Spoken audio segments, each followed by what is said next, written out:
오늘은 아주 되게 재밌는 주제인데 예수님의 기도입니다. 기도. 예수님께서 이제 기도에 대한 것을 복음서에서 전체적으로 나오는데 아주 중요하면서도 간단하게 몇 가지가 있어요.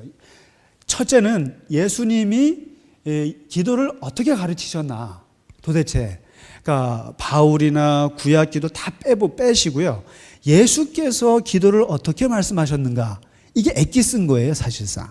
엑기스예요. 그 다음에 예수 당신이 실제로 어떻게 기도하셨나. 실제로. 이 두 가지를 볼 수가 있어요. 근데 복잡하지가 않아요. 마태복음 6장에 한번 보실까요? 마태복음 6장 5절부터 15절에 하나 있고, 마태복음 7장 7절부터 12절에 예수님이 마태복음에서 가르쳐 준 기도의 가르침이 있거든요.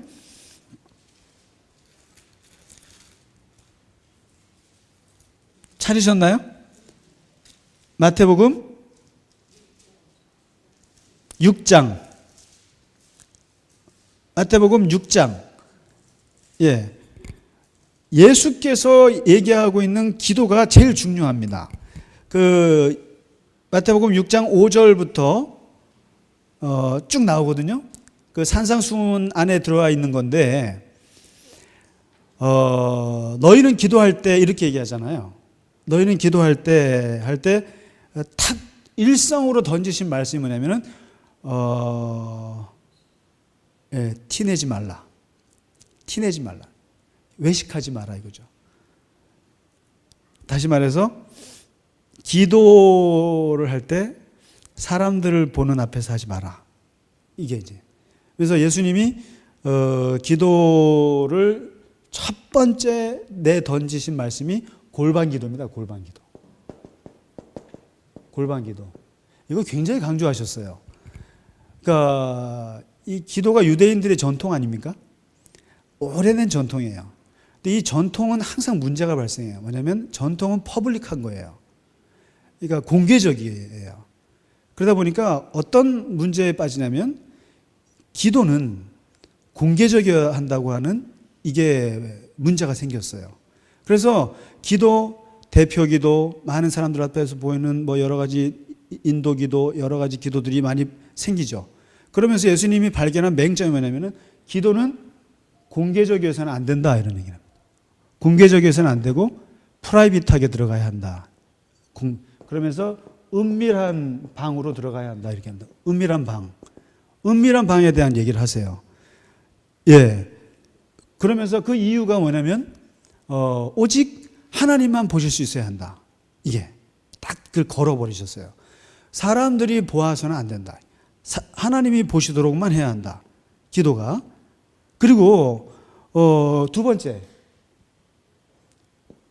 그러니까 이 골방 기도의 특징은 첫째는 하나님만 보셔야 한다. 그다음에 하나님 앞에만 네가 드러나야 한다. 하나님 앞에서만 현존해야 한다. 이거거든요. 그다음에 두 번째가 뭐냐면은 말을 많이 하지 마라. 말을 적게 하라. 말을 많이 할 필요가 없다 이거죠. 말을 많이 하지 말고. 그러면서 말은 적게 하되 뭐냐면 이게 중언부언하지 말라고 그랬잖아요. 중언부언하지 말라고 그랬는데 이 중언부언이라는 말이 뭐냐면은 말을 초점 없이 하는 걸 말해요. 초점 없이. 다시 말해서 똑같이 하나에 집중해서 오래 하는 것은 맞는 거예요. 근데 이것저것 미사오구를 붙여갖고 하다가 초점이 없는 기도 이러 하지 말라는 거거든요. 이게 아버지만 100번 하시면 되는 거죠. 아버지 예수님 그것만 차라리 100번 하는 게 나아요. 이게 그건 제가 중요한 기도라 또 이따 말씀드리고요. 그렇게 해서 이제 주기도문을 얘기하셨거든요. 그리고 마태복음 7장에 한번 보시겠어요? 7장에 구하라, 두드리라, 찾으라 이렇게 나오잖아요. 구하는 이마다 받고 찾는 이는 찾고 두드리는 이고 이런 얘기를 하잖아요. 이 기도의 원리에서는 뭘 말씀하시냐면 기도는 응답된다 이거죠. 인과율 법칙을 분명히 하세요. 인과율. 거예요. 이 기도. 뭐냐면 기도는 이 말씀 속에는 어떤 비판이 들어있냐면은 하나님이 다 아시는데 뭘 굳이 우리가 입을 무겁게 해서 이렇게 피곤하게 돌려가면서 하나님께 아뢰는가? 번거롭게 하나님이 다 아시는데 이렇게 말하는 사람이 있어요. 그런데 분명한 것은 구하여야 한다라는 거고 찾아야 한다는 거고 그리고 두드려야 한다는 거예요. 다 아는 것이지만 그게 그러니까 두드리면 열리고 찾으면 찾게 된다는 거잖아요. 이거는 사람들이 하나님이 다 아시는데 이게 아니라는 거죠. 아니고 그 다음에 두드리면 당연히 열리게 되어 있다는 것이 기도의 제1원칙이다. 이 얘기를 이제 하고 계세요. 그러면서 이제 누가복음으로 넘어가 볼까요? 이게 이제 그 마태복음에서 산상순에서 예수님이 개괄적으로 말씀하신 거예요. 기도의 은밀성 그리고 기도의 직접성. 너가 직접 하지 않으면 안 된다. 그 다음에 기도의 어떤 그런 그 분명하게 기도할 것들 얘기를 해놓고 누가복음에서는 이제 비유를 굉장히 독특하게 드시면서 이제 설명을 하세요. 왜냐하면 그만큼 사람들이 기도를 어려워했기 때문에 누가복음 11장에 예수님의 그 기도의 가르침이 있어요. 한번 펴보시겠습니까? 누가복음 11장에 사람들이 물어봤어요. 예수님이 혼자 열심히 기도하시거든요. 그러니까 기도 좀 가르쳐 주세요. 그랬더니 이제 예수님이 주기도문을 이제 샘플로 해주시고 누가복음 11장과 누가복음 18장에 세 가지의 비유를 통해서 이 기도의 강도를 얘기해 주세요. 첫 번째 비유가 제일 어려운 경우가 이 재판관과 과부의 관계 이 얘기를 하나 하세요. 이 얘기를 하시고 이제 이 관계를 놓고 하세요. 그다음에 두 번째 비유가 뭐냐면은 친구와 친구 사이의 관계 비유를 얘기하세요. 이게 두 번째 비유예요. 그다음에 세 번째 비유가 있는데 이게 뭐냐면 아버지와 아들 관계를 이렇게 얘기를 하세요. 세 가지 비유를 딱 해놓고 하세요. 그러면 설명이 쫙 되는 거예요. 왜냐하면 가장 어려운 케이스가 어떤 케이스냐면은 누가복음 18장에 있는 이 케이스라는 거죠. 예수님의 케이스. 가장 어려운 케이스. 기도하기가 제일 어려운 경우. 그 다음에 중간 경우. 그 다음에 아주 쉬운 경우. 이 세 가지의 케이스를 들어주시거든요. 근데 이제 그러면 제일 어려운 경우라고 치는 것도 어떤가 보자 하고 이제 내뱉으신 것이 이 재판관과 과부인데, 근데 이 재판관은 또 어떤 재판관이냐면은 훌륭한 재판관이 아니고요. 매우 언저스트한 사람이라고 그랬어요. 불의한 재판. 그러니까 이 불의한 재판관이 어떤 불의한 재판관이냐면 사람을 무시하는 것은 뭐 껌 씹듯이 하는 분이시면서 하나님도 아주 가볍게 생각하시는 아주 대단하신 분이신 거예요. 이분이요. 이런 분 앞에서 자기의 소청을 들어달라고 했을 때 그 들어달라고 하는 사람이 누구냐면 또 과부일세요. 과부. 그러니까 그야말로 3대 약자. 과부, 나그네, 고아. 하면은 그러니까 아무도 의존할 수 없는 이 사람이 정말 말도 안 되는 재판관에게 자기의 소원을 따내는 그것을 얘기하는데, 이런 사람에게서 무언가 따낼 때 이것은 딱 봤을 때 불가능한 거 아니겠느냐. 뇌물도 드릴 만한 것도 없고 백도 없고 아무것도 할 수 없는 이런 상황인데 어떻게 들어주겠느냐. 그런데 여기서 예수님이 들어주더라 이거죠. 근데 거기서 엄청난 기도의 포인트를 하나 얘기하세요. 그게 혹시 뭔지 아세요? 진리게? 1인 시위? 1인 시위? 1인 시위 하면 될까요? 청와대 앞에서? 1인 시위를 했죠. 1인 시위를 했어요. 뭐 밤낮 부르짖고 난리를 쳤잖아요. 출퇴근 시간 붙잡고 내가 볼 때 아마 밤잠도 못 자게 했던 것 같아요. 그런 거의 뭐 스토커 수준으로 했죠. 그게 두 번째고요. 첫 번째가 하나 있었어요. 그게 혹시 뭔지 아세요? 이 첫 번째가 뭐냐면은 원한이라는 말이 있어요. 원한. 예수님이 쓴 말이에요. 원한. 원한이 얘에게는 있었어요. 근데 이 원한이라는 말을 영적인 의미로 이게 이제 뭐라 그래요? 트랜스레이션을 해버리면 뭐냐면 영적 갈망이라는 것이에요. 영적 갈망. 그러면서 예수님이 기도에 있어서 아무리 어려워도 그 기도를 뚫고 나갈 수 있는 힘은 어디에 있냐면은 이 갈망에 있다라는 거예요. 갈망. 사람이 갈망하지 않고는 기도는 출발할 수가 없는 거거든요. 사실. 갈망하지 않고 엄청나게 갈망하고, 이걸 이제 원한이라고 표현했지만, 왜냐하면 풀리지 않으면 살 수 없는 게 원한이거든요. 한은 풀어야 살 수 있는데, 근데 이 영적인 갈망이 워낙 강했기 때문에 매일같이 가서 달려들 수도 있는 거였거든요. 그래서 이제 이러한 그 영적인 갈망이 이 재판관에 들어줄 수 있는데, 바로 하나님이 이걸 보지 않겠느냐 이랬거든요. 하나님이 이걸 보지 않겠느냐. 뭘? 이거요. 갈망이요. 예. 하나님이 오셔갖고 믿음을 보지 않겠느냐 그랬을 때 그 믿음이 뭐냐는 거예요. 예, 갈망 아니냐. 솔직히 말해서 그 영적인 갈망이 없는 사람은 제가 볼 때는 영적으로 죽은 사람이라고 봐요. 그것은. 그러니까 왜냐하면 기도할 필요도 없고요. 기도도 안 나와요. 갈망이 없으면요. 갈망이. 뭐 배고파야 나오죠. 그러니까 결핍이에요. 결핍. 근데 이 결핍인데 영적 결핍이 있는 사람만이 이게 이제 되는 거거든요. 이게. 그래서 이 예를 하나 드시고, 그 다음에 두 번째 조금 중간 단계 예를 드셨어요. 이 친구하고 친구 뭐냐면은 이 친구가요, 또 다른 친구가 찾아왔어요. 그래가지고 이 친구가 이 옆에 있는 친구한테 이제 떡을 대접을 해야 되는데, 한밤중에 가서 떡을 달라고 그러니까 친구가 주나요? 홍구미 권사님 혹시 민 권사님 와서 떡 좀 달라 그러면 주세요? 밤에? 밤에 와서 저기 어디 캠핑 가 있는데 쫓아와가지고 줘야 되죠. 그렇지. 살아온 관계가 몇 년인데.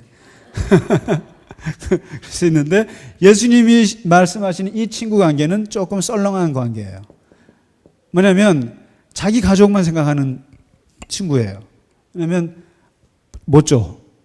우리 지금 자고 있고, 그리고 우리가 지금 내 냉장고에 가서 떡 꺼내 오려면은 한 애들 5명은 밟고 가야 돼. 그러니까 안 돼, 못 줘라고 딱 잘라요. 다시 말해서 친구이기 때문에 들어줄 리는 없어요. 친구이기 때문에 들어줄 수는 없고, 그런데 이 친구 관계 때문에 들어줄 수는 없는데, 그래도 이 친구가 이 친구를 설득을 하더라는 거예요. 근데 어떻게 설득을 하더라고요? 어떻게? 예, 여기서 예수님 말씀하신 것은 간절함입니다. 간절함. 계속 두드리는 거죠. 이것도 마찬가지죠. 간절함. 그래서 이 두 이야기 속에서 예수님이 말씀해 주신 기도의 영성에서 매우 중요한 것이 있는데, 그것이 이 간절함입니다. 사실 간절함. 사실 기도 영성의, 기도 신앙의 두 가지의 큰 틀이 있는데, 하나가 바로 이거예요. 간절함입니다. 그래서 이것을 야고보 사도가 야고보서에서 엘리야의 기도 중에 불 떨어지는 것보다 비가 내리는 기도에 주목을 해서, 그 7시간, 8시간 비가 내리는 것을 기다리면서 기도했던 거에는 뭐가 있겠느냐? 엘리야가 뭐 잘난 게 있겠느냐? 아무것도 없다. 엘리야가 가지고 있는 것이 이거밖에 없었다. 간절함. 간절함이 있었다. 그러니까 기도에 있어서는 이 간절함 빼놓고 뭐가 있겠느냐라는 거예요. 그러니까 이거는 정말 어떻게 보면 지성이면 감천 아니겠느냐. 이게 기도의 전부 아니겠느냐라고 온 인류가 말하고 온 종교가 말하는데, 예수님이 No way 하면서 하나 더 얘기하시는 게 바로 이 3번이에요. 바로 이거를 모르고 있다는 거예요. 많은 종교인들이 이거는 알고 있어요. 그리고 이 간절함의 기술들을 많이 개발을 했어요. 금식도 간절함의 방법이고, 철야기도도 간절함의 방법이고, 그리고 뭐가 있을까요? 온갖 간절함의 기술들을 많이 개발을 했어요. 그런데 예수님은 이 간절함만 갖고는 안 된다라는 거예요. 이 지금 과부의 기도도 얼마나 간절합니까? 이 친구도 얼마나 간절해요? 한밤중에? 그러나 다 됐어요. 그런데 이것만 가지고 안 되는 것이 있는데, 그리고 야고보가 엘리야에게서 못 본 게 하나 또 있다라는 거예요. 예수님이. 그게 바로 뭐냐면은 아버지와 아들과의 관계, 이거를 못 봤다는 거예요. 이거를. 여기서 이 세 번째 비유에서 중요한 것은 뭐냐면 기도하는 내가 누구며 기도를 받는 대상이 누구냐라는 거예요. 바로 이것은 아버지라고 하는 아버지. 아버지에게 아들이 달라고 하는 경우일 때는 어떻게 보겠느냐? 이 경우와 이 경우와 이 경우 중에 어느 게 제일 쉽겠느냐? 이 경우 아니겠느냐? 그 다음에 이 경우에는 여기에 아들이 아버지한테 얻어내는데 필요한 기술이 무엇이 있을까요? 기술이 뭐가 있을까요? 여기서는 바로 여기서 기술이 없어요. 여기서는 기술이 없어요. 그러니까 기술이 없는 기도의 유일한 기도예요. 이게 기술이 필요 없어요. 여기서 남아있는 건 뭐냐면 오직 관계에 대한 인식밖에 없어요. 관계에 대한 인식. 이 인식 하나로 떡이 떨어져요. 생선이 떨어지고. 그러니까 얘가 떡을 달라는데 아버지가 뭘 준다고요? 돌을 줄 수는 없는 거죠. 이런 거거든요. 근데 이거는 길 필요도 없고 철야 기도도 할 필요 없고 금식 기도도 할 필요가 없어요. 그냥 아버지 주세요. 아니 아버지라고 하지 않아도 그냥 아버지라고만 해도 아버지. 그래서 세상에서 제일 좋은 기도가 아버지예요. 사실. 제가 볼 때는 아버지가 제일 좋은 기도 같아요. 뭐 필요할 때는. 아버지. 그럼 뭐 더 할 말이 필요 없다고도 볼 수 있어요. 정말로. 많은 말이 필요해요. 그 엘리야를 이 야고보가 못 봤던 게 그거예요. 엘리야가 비를 내리는 것은 간절했잖아요. 근데 하늘에서 불 떨어지는 것은 5분도 안 걸렸다고 그랬잖아요. 5분도 안 걸렸죠. 그건 뭐예요? 아버지 그 불 떨어지는 기도할 때 보면은 그거는 바로 이 기도예요. 관계 기도. 하나님 아버지, 하나님 제가 누군지 아시죠? 이렇게 기도하잖아요. 엘리야가요.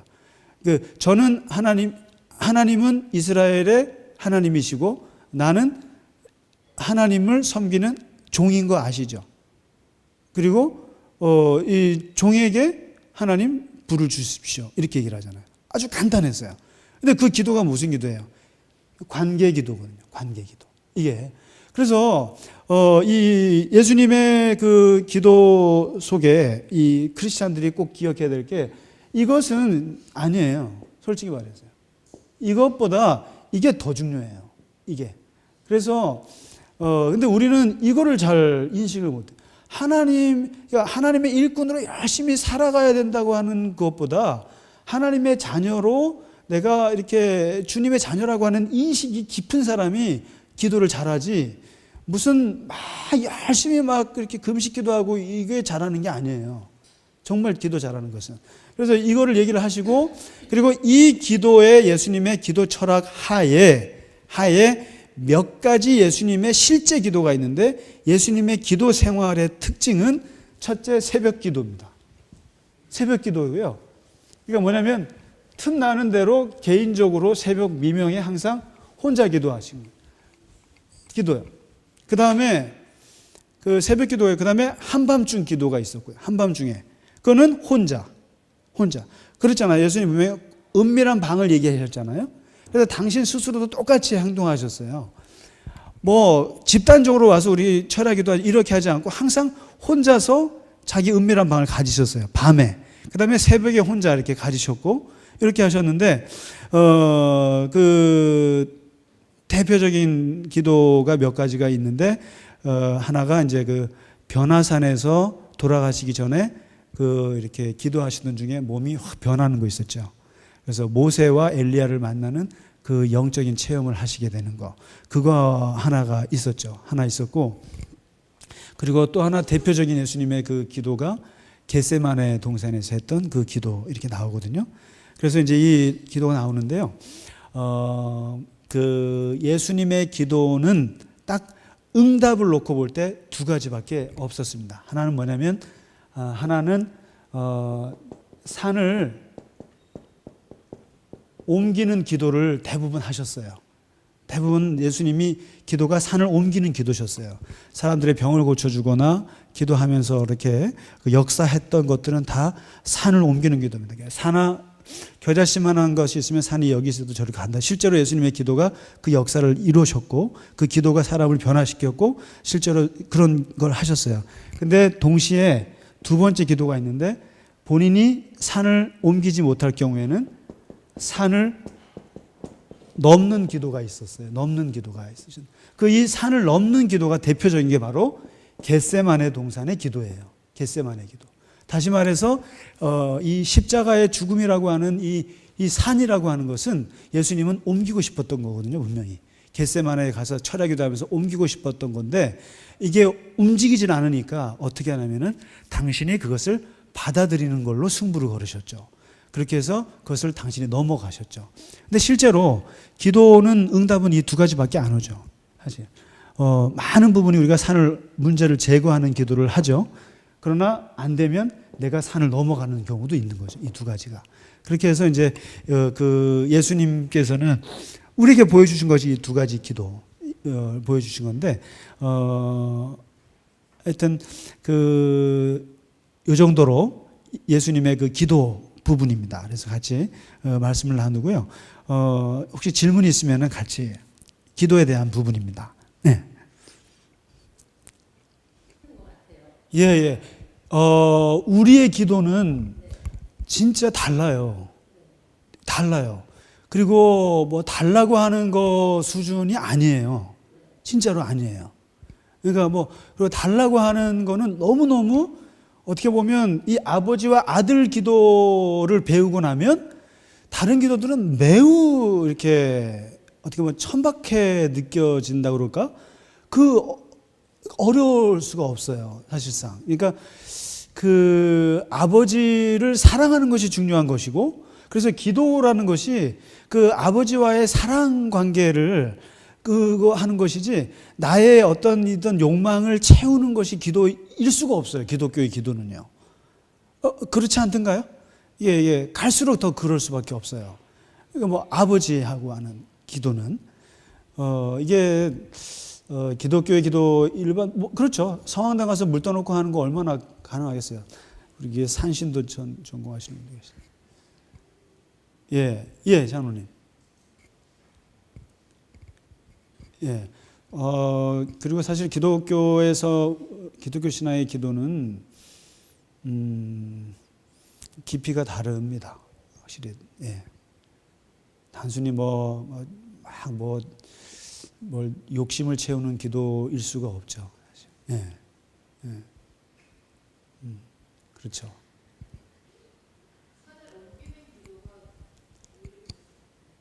산을 옮기는 기도가 그야말로 병 내쫓고 말이죠. 귀신 내쫓고 그리고 문제를 해결하는 거 있죠. 하나님 기도해 주세요. 막 기도했더니 그 문제가 해결이 됐어요. 그게 산을 옮긴 거예요, 사실상. 그렇죠. 예. 그러나 대부분이 그 산은 변하지 않고 내가 산을 넘어가는 경우도 많죠. 하나님이 나를 이기게 하셔서, 강하게 하셔서. 그런 경우. 예. 그러니까 내가 커버리면 그게 문제가 아닌 경우가 이거는 산을 넘는 거죠. 지금은 굉장히 큰 문제여가지고 내가 매달리고 붙잡고 막 옮겨달라고 하는데 기도하면 기도할수록 이것이 거리가 점점 멀어지면서 그 문제가 산이 산으로 안 보이고 요만한 둔독으로 보이기 시작하면 그것은 이제 문제가 아닌 거죠. 어떻게 보면 내가 커져버린 거죠. 그리고 내가 그거를 놔버린 수도 있는 거죠. 더 이상 그리고 문제가 아닌 거죠. 그럼 끝난 거죠. 이게. 그래서 산을 넘는 경우가 굉장히 많다는 거예요. 눈앞에서 사라진다고 생각하는 것보다. 예. 실제로 우리가 이렇게 그 문제라고 생각을 했지만 시간이 지나보면 그게 문제가 아닌 경우가 많지 않아요? 그게. 그래서 그렇죠. 그리고 내가 너무 지나친 강박 때문에 문제로 와닿는 경우도 많이 있을 수도 있고요. 그리고 기도거리도 아닌 건데 기도거리 있을 수도 있어요. 내 욕심 때문에. 잘 보면요. 그래서 우리가 기도를 뭐라 그러냐면은 관찰이라고 해요. 독수리 눈이라고도 하고요. 다시 말해서 기도라고 하는 것은 객관적으로 멀리서 자기를 보는 눈이거든요. 그게. 그래서 기도를 잘하는 사람들은요, 막 간구를 잘하는 게 아니에요. 자기를 내면을 잘 보는 사람이 기도를 잘하는 사람이에요. 네, 자기 성찰을 잘하는 사람이 기도를 정말 잘하는 사람이에요. 그러니까 그 사람들은 문제가 많지가 않아요. 그러니까 나는 기도 제목이 너무 많아요 이런 사람 보면은 저는 어떻게 되냐면 저는 욕심이 너무 많아요 이렇게 들려요. 정말이에요. 근데 그럼 그 사람들이 기도를 하느냐? 안 해요. 안 해요. 정말 기도하는 사람은 기도 제목이 많지가 않아요. 왜냐하면 많은 문제들은 저 기도를 안 해도 되는 것들이 너무 많아요. 안 해도 되는 것들이 너무 많은데 그렇다고 해서 그걸 너무너무 문제거리라고 보면 알고 보면 저게 자기 문제 덩어리인 거지 기도 제목은 아닌 거예요. 보면 그런데 이제 기도를 깊이 들어가 보고 그리고 이제 이렇게 독수리가 자기를 쳐다보듯이 객관적으로 쳐다보기 시작하면 이제 문제 아닌 것들이 걸러지는데 그게 이제 그때 놓을 수 있는 거예요. 놓게 되는 거죠. 그러면 이제 정말 남는 건 뭐냐면 하나님을 사랑합니다. 아버지밖에 없는 거죠. 아버지밖에 뭐가 있을까요? 네. 그렇죠. 그리고 왜 이게 산을 옮기고 또 내가 산을 옮기게 되냐면 그 초점을 자꾸만 그 기도 제목 가지고 가면 안 된다니까요. 기도 제목하고 그 문제거리 가지고 기도를 자꾸 몰고 가면 안 되고 기도는 하나님 쪽에다가 초점을 맞추고 가야 돼요. 그래야 이게 시야가 넓어지는 거지 하나님의 시야로 보는 게 기도인데 하나님의 시야로 보면은 자꾸만 커지고 이게 이제 작아지기 시작하는 건데 이게 이제 문제를 가지고 문제에 집중을 하면 또 다른 정신병이 생겨요. 무슨 말이냐면 왜 기독교인들이 정신병자라는 말을 듣냐면요. 기도를 할 때 이 보따리를 가지고 이게 이제 세상 사람들도 보따리가 있고 예수 믿는 사람도 보따리가 있거든요. 문제 보따리가. 근데 이 보따리를 갖고 고민을 해요. 고민하는데 세상 사람들이 이거 갖고 어떻게 이제 풀라고 하고 기독교인들이 이거 갖고 기도하면서 풀라고 하는데 문제는 기도하는 그 시간조차도 이 보따리에 집중한다라는 거예요. 보따리에 집중해서는 안 된다는 거예요. 하나님께 집중을 해야 보따리를 놓을 수가 있는 건데 보따리를 집중하니까 그러니까 똑같은 정신병자가 생기는 거예요. 강박증 환자가 생겨요. 그 기도하는 사람일수록 저 사람은 더 강박이 심한 사람처럼 보여요. 그는 기도를 잘못해도 한참 잘못하는 거예요. 그래서 제가 그러죠. 예배 시간조차도 그러니까 하나님을 만난다고 하는 기도 시간조차도 계속 보따리에 집중하면 어쩔 거냐 말이죠. 어쩔 거냐는 거예요. 이거를요. 그러면은 기도 행위 자체가 정말로 정신병적인 행위가 되는 거예요. 그러니까 기도가 집착이 돼 버리는 거예요. 기도가. 근데 이제 그러니까 하나님을 만나러 와서 하나님과 대화하고 하나님과 이렇게 시야를 넓혀가는 것인데 그래야 이게 풀려지는 것인데 그래서 이 기독교에 말하는 이게 기도가 그런 문제풀이식 이게 아니라는 거예요. 무슨 문제풀로 문제는 가지고 오되 그걸 놓고 하나님을 만나는 그래서 이게요. 이게 릴렉스가 되고 이게 내려놓게 되고 그래야 이제 이게 하나님이 푸시는 거 아니겠어요? 그래서 하여튼 예수님의 기도를 이렇게 한번 좀 보세요. 보시면 이게 만만치 않습니다. 볼 게 많고요. 생각할 게 많은 것 같아요. 자, 고생 많으셨습니다.